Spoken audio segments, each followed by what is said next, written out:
Assalamualaikum warahmatullahi wabarakatuh.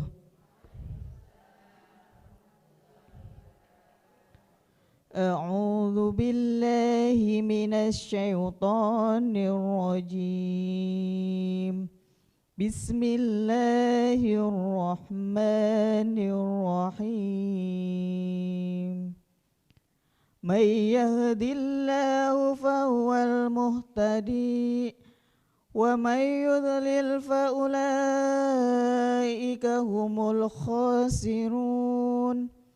Walaqad dzara'na li jahannama katsiran minal jinni wal ins lahum qulubun la yafqahuna biha walahum a'yunun la yubsiruna biha walahum adhanun la yasma'una biha ulaika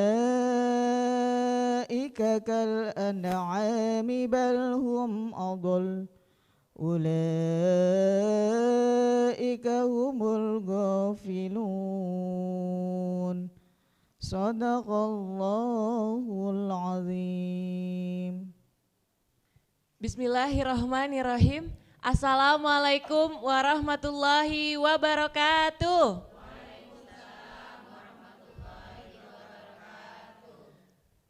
Alhamdulillahirabbil alamin wassalatu wassalamu ala asrofil anbiya'i wa mursalin wa ala alihi wa ashabihi ajmain amma ba'du. Mari bersama-sama kita panjatkan puji syukur atas kehadirat Allah Subhanahu wa taala yang telah memberikan nikmat serta karunia-Nya sehingga kita semua bisa kembali berkumpul pada pagi hari ini di acara ngopi, ngobrol perkara ilmu. Ngopi yuk. Sebelumnya saya akan menyapa terlebih dahulu Bapak Ustadz Ahmad Haris Riswanto. Assalamualaikum Pak Ustadz. Waalaikumsalam warahmatullahi wabarakatuh. Kabarnya gimana Pak Ustadz? Alhamdulillah baik, sehat. Alhamdulillah sehat. Jamaah ibu-ibu yang ada di lokasi gimana kabarnya Bu? Alhamdulillahirrabbilalamin sehat. Semoga kesehatan ini juga dirasakan oleh pemirsa Sinpo TV dimanapun berada. Nah, untuk topik obrolan kita pada pagi hari ini yaitu hati-hati dengan hati. Nah, itu seperti apa? Kita langsung saja mendengarkan penjelasannya. Silahkan Pak Ustadz. Assalamualaikum warahmatullahi wabarakatuh. Alhamdulillahilladzi wa kafa. Thumma assalatu wassalamu ala sayyidina Muhammadinil Mustafa wa ala alihi wa ashabihi ahli sidqi wal wafa, amma ba'du. Jamaah yang dimuliakan Allah dan juga pemirsa Sinpo TV dimanapun berada, semoga semuanya kita menjadi hamba-hamba Allah yang istiqamah, amin ya rabbal alamin. Obrolan kita di pagi yang berbahagia ini, hati-hati dengan hati. Nasihat yang sering dinasehatkan ketika kita mau berangkat, mau mengawali satu pekerjaan dari orang tua ke anak, biasanya hati-hati. Mau berangkat sekolah, hati-hati. Mau berangkat kerja, hati-hati. Apalagi mau merantau, bilangnya hati-hati. Maksudnya apa ya? Kenapa bukan kepala-kepala? Kenapa bukan tangan-tangan? Wong nanti yang kerja itu tangan. Kenapa kok hati-hati? Maksudnya apa itu? Jamaah yang dimuliakan Allah. Dalam satu hadis Rasulullah sallallahu alaihi wasallam yang diriwayatkan oleh Imam Bukhari Muslim, Rasulullah sallallahu alaihi wasallam sampaikan, ala wa inna fil jasadi mudghah. Ingatlah, dalam tubuh kita ini ada segumpal darah. Idza saluhat saluhal jasadu kulluh. Kalau segumpal darah itu baik, maka semuanya menjadi baik. Wa idza fasadat fasadal jasadu kulluh. Tapi kalau itu rusak, maka semuanya itu rusak. Ala, ingatlah, wahia, segumpal darah itu adalah al-qalbu, hati. Dalam bahasa Arabnya al-qalbu, hati-hati ketika mengucap. Oh, hati-hati kan ya. Kolbu pakai qaf artinya hati, tapi kalau qafnya diganti dengan huruf kaf, kalbu, kalbun itu binatang yang dianggap najis mughalladah. Apa artinya? Yang biasa dipiara orang-orang. Nah, itu kalau pakai qaf kolbu artinya hati, tapi kalau pakai kaf kalbun artinya anjing. Mau ntar saya ngomong madep ke situ ntar dikirain nyumpahin. Bahwa dalam tubuh kita ini ada segumpal darah dan ini kadang sangat berpengaruh. Makanya ketika kita melihat sesuatu kadang begini. Ya Allah, ngelus dada. Karena di dalam dada sebelah kiri itulah letak hati kita.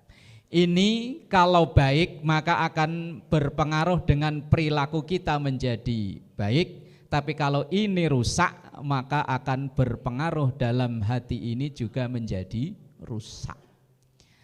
Dalam Al-Quran atau dalam agama kita, hati manusia itu terbagi menjadi 3. Yang pertama ada yang disebut dengan qalbun salim, hati yang sehat. Bahwa nanti di akhirat itu tidak bermanfaat lagi harta, benda, anak, semuanya enggak bermanfaat. Kecuali yauma la yanfa'u malu wala banun illa man atallaha biqalbin salim. Bahwa suatu hari nanti akan semua yang kita miliki tidak ada nilai manfaatnya kecuali orang yang datang kepada Allah dengan membawa hati yang sehat, hati yang baik. Makanya kadang kita sering orang itu walaupun mohon maaf fisiknya kelihatannya enggak baik tapi hatinya baik. Walaupun orang itu kayaknya kelihatannya kayak wajahnya ngeselin tapi hatinya sebaliknya. Kadang ada orang yang wah wajahnya mah cakep sih cakep cuman hatinya hati. Nah, qalbun salim itu gimana? 1, yaitu hati yang mudah menerima nasihat. Hati yang mudah tersentuh ketika dinasehatin, itu hati yang sehat. Kemudian hati yang sehat mudah untuk diajak berzikir menyebut nama Allah. Dan ketika hati agak tersedikit bermasalah, ketika menyebut nama Allah terobati, balik sehat kembali. Ini namanya hati yang sehat. Yang kedua ada qalbun marid. Qalbun marid, maridun itu sakit, berarti hati yang sakit. Bukan sakit hati loh ya, beda loh ya. Hati yang sakit sama sakit hati itu beda, apalagi makan. Hati yang sakit itu hati yang ada dalam diri seseorang, yang nasihat yang masuk ke dalam dirinya, yo kadang masuk, kadang enggak. Rata-rata kita kan begitu ya.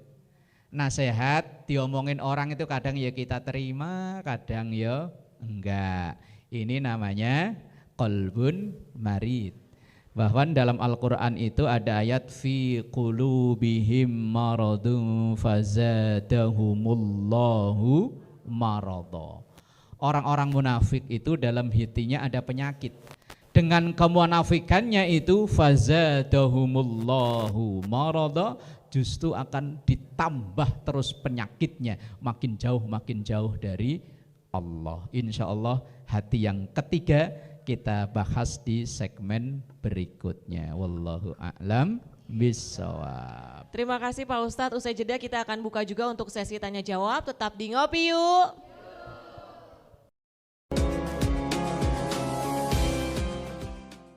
Rabbil Alamin, kita masih dalam acara ngopi bersama Ustadz Ahmad Haris Riswanto. Nah, topik obrolan kita tadi di segmen pertama adalah hati-hati dengan hati. Sebelum dilanjutkan terkait dengan tadi poin ketiga, karena hati tadi terbagi 3 ya Pak Ustadz, kita akan buka untuk kali ini sesi tanya jawab untuk 2 orang penanya. Silakan sebutkan nama dan juga pertanyaannya.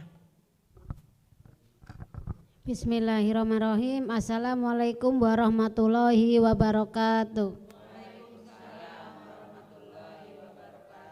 Nama saya Siswati, mau bertanya Pak Ustadz, Apakah ada tanda-tanda orang yang hatinya bersih? Mohon penjelasannya.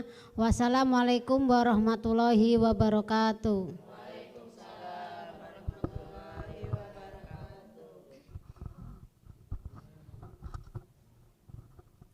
Assalamualaikum warahmatullahi wabarakatuh. Nama saya Ibu Rodiah dari Majelis Ta'lim Al-Muhajirin, Perumahan Pila Mahkota Indah. Mau bertanya Pak Ustadz, apakah yang dimaksud dengan hati dalam Islam? Sekian, terima kasih. Wassalamualaikum warahmatullahi wabarakatuh. Assalamualaikum warahmatullahi wabarakatuh. Sudah ada 2 pertanyaan Pak Ustadz. Yang pertama, apakah ada tanda-tanda orang yang hatinya bersih? Kemudian yang kedua, apakah yang dimaksud dengan hati dalam Islam? Silahkan. Baik, jamaah yang dimuliakan Allah dan juga pemirsa Sinpo TV dimanapun berada. Yang pertama, apakah ada tanda yang bisa kita ketahui dari orang-orang yang hatinya bersih? Ini saya jawab dengan analogi dulu, Bu. Begini, misalnya dalam satu wadah minuman, apa namanya, teko atau apa? Tempat minuman itu, teko. Ketika teko itu kita tuang, kok keluarnya kopi, dalamnya kopi. Kalau kita tuang kok keluarnya teh, berarti dalamnya ya teh. Berarti yang keluar itu menunjukkan isinya. Berarti orang yang hatinya baik bisa dilihat tanda-tandanya dari kepribadiannya sehari-hari. Kalau orang dalam kepribadian sehari-hari sering ngomong-ngomong yang enggak baik, berarti dalam sininya ya memang tidak baik. Kan sering ada orang yang dikit-dikit ketika ngomong enggak pantas lah, diucapkan itu enggak pantas. Kalau mungkin yang ngucapin itu orang-orang jalanan pantas, ini orang yang ngucapin kelihatan orang berpendidikan, tapi ngomongnya asal kesinggung dikit, kadang kebun binatang di absen. Bahasa-bahasa makian itu apal banget. Terus pokoknya bahasa-bahasa makian itu setiap daerah kan punya ciri khas masing-masing kan, bahasa maki-maki. Keluar semua. Berarti yang ada dalam dirinya ya itu memang. Maka misalnya kita bermasalah dengan seseorang, kok orang itu langsung meluapkan dengan bahasa maki-makian, oh wajar. Berarti yang ada dalam hatinya ya itu isinya. Wong teko kalau dikeluarin teh kok dituang kok keluarnya teh, berarti dalamnya teh. Lah orang asal kesinggung dikit kok bahasanya enggak pantas, kasar, kotor, berarti dalamnya ya memang itu isinya. Lah sebaliknya ketika ada orang yang ketika bermasalah, ya Allah, ngelihat sesuatu yang indah, subhanallah, ngelihat sesuatu yang masya Allah, dia melakukan salah, astagfirullah. Oh mungkin dalam hatinya yang ada ya itu. Ini gambaran secara logika bahwa tanda hati orang itu baik karena ini dalam enggak kelihatan, maka yang terlihat adalah dari perilaku kesehariannya. Tadi di segmen awal sudah saya singgung, di antara qalbun salim, hati yang baik, itu di antaranya hatinya mudah tersentuh. Ketika melihat satu kejadian, hatinya mudah tersentuh. Dinasehatin gampang, ketika ngelihat kejadian apa langsung tersentuh. Ini berarti menandakan itu adalah qalbun salim, hati yang bersih, hati yang sehat. Kemudian pertanyaan yang kedua, hati loh dalam Islam itu apa? Di awal tadi saya singgung satu hadis Rasulullah SAW yang diriwayatkan oleh Bukhari Muslim atau disebut dengan muttafaq alaih, bahwa di dalam tubuh kita ini ada mudghah. Mudghah itu segumpal darah. Kalau itu baik maka akan berkelanjutan menjadi baik, tapi kalau itu hancur maka akan berkelanjutan menjadi hancur. Ala, ingatlah, wahya al-qalbu, itulah yang disebut dengan hati. Kemudian bisa diterjemahkan dalam bahasa lain, hati itu merupakan hal yang paling pokok, inti dari segala yang nanti dilakukan oleh manusia. Apakah nanti menjadi baik atau sebaliknya? Apakah nanti akan menjadi hal-hal yang bermanfaat buat dirinya, keluarganya, lingkungan, atau sebaliknya menjadi maldorot, membuat kerepotan, kerusakan, kerugian dan lain-lain. Itu berawal dari hati. Maka untuk melanjutkan bahasan kita yang tadi, bahwa hati itu terbagi menjadi 3, ada hati yang sehat atau disebut dengan qalbun salim, ada hati yang sakit atau disebut dengan qalbun marid, yang ketiga ada qalbun mayyit, hati yang mati. Hatinya mati.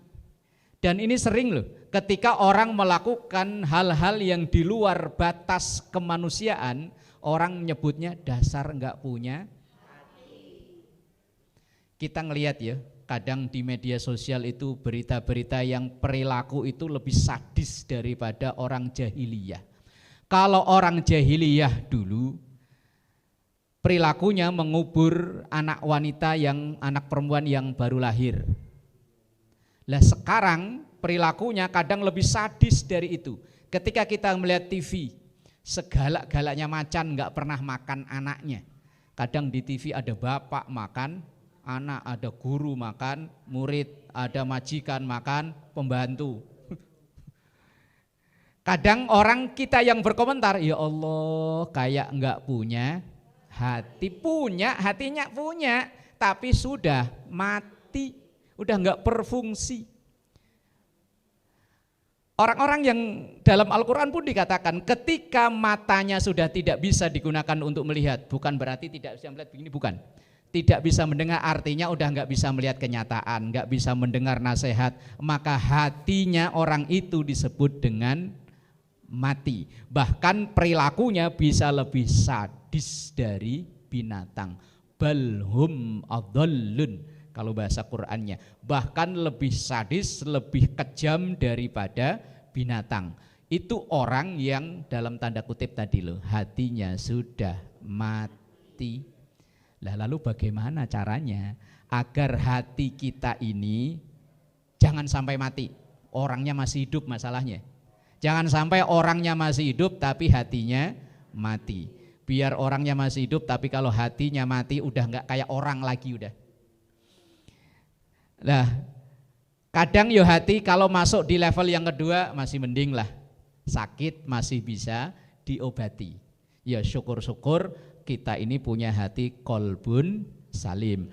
Maka ada syair yang begitu masyhur, yang begitu dikenal oleh kita, kadang dinyanyiin obat hati.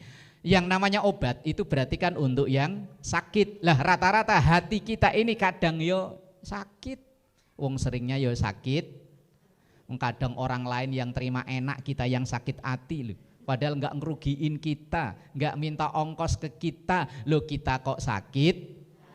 Insya Allah disambung ke segmen berikutnya. Wallahu a'lam bishawab. Terima kasih Pak Ustadz, usai jeda kita akan ngobrol lagi terkait dengan hati-hati dengan hati. Tetap di Ngopi Yuk.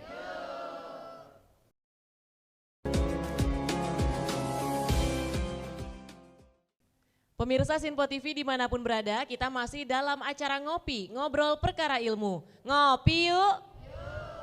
Setelah di segmen sebelumnya sudah ada sesi tanya jawab terkait dengan topik obrolan pada pagi hari ini, yaitu hati-hati dengan hati. Nah, di segmen kali ini akan mendengarkan lebih lanjut lagi terkait dengan topik tersebut plus rangkumannya. Silahkan Pak Ustadz.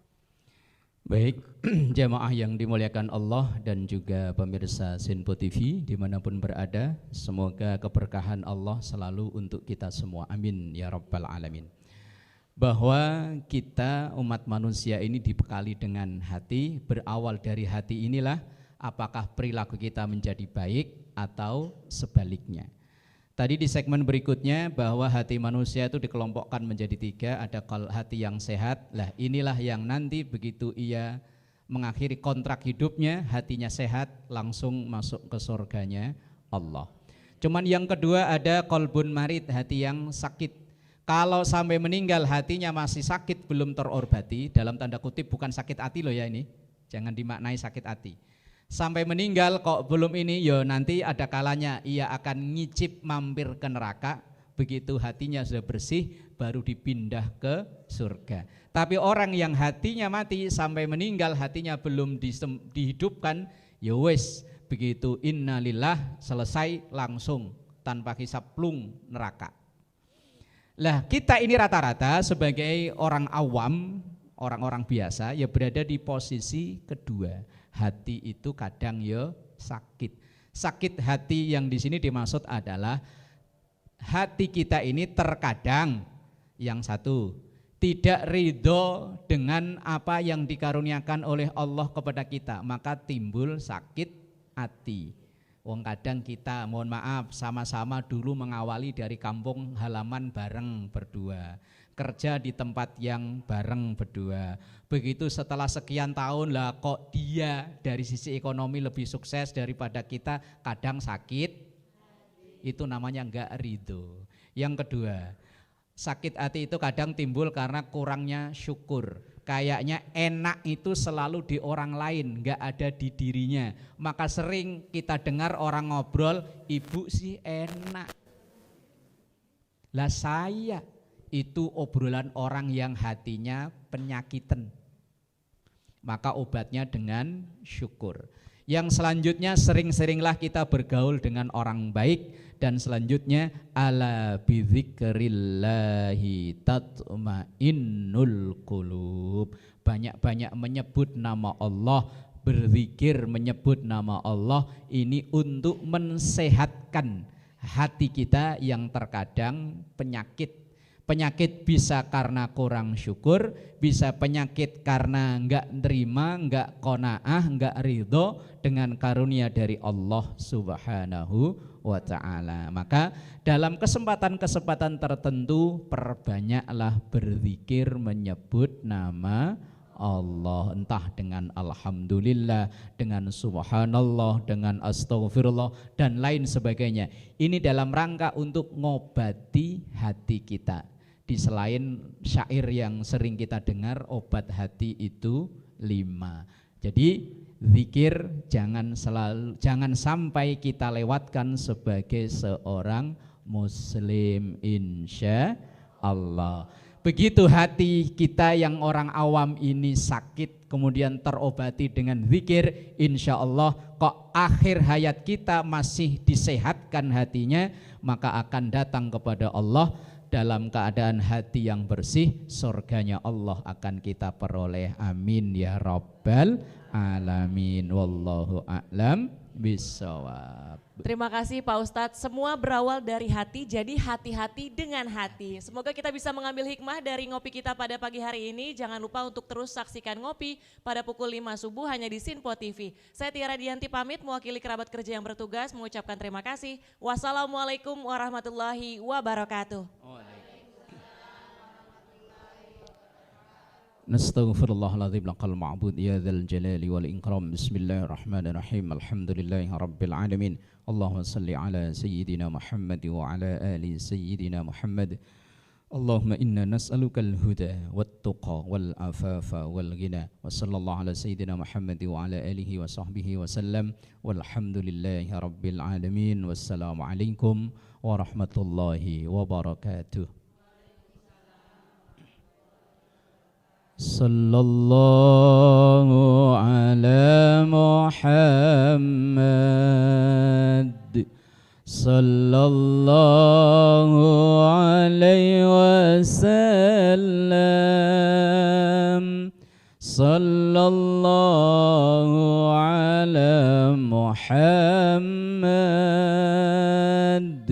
sallallahu alaihi wasallam.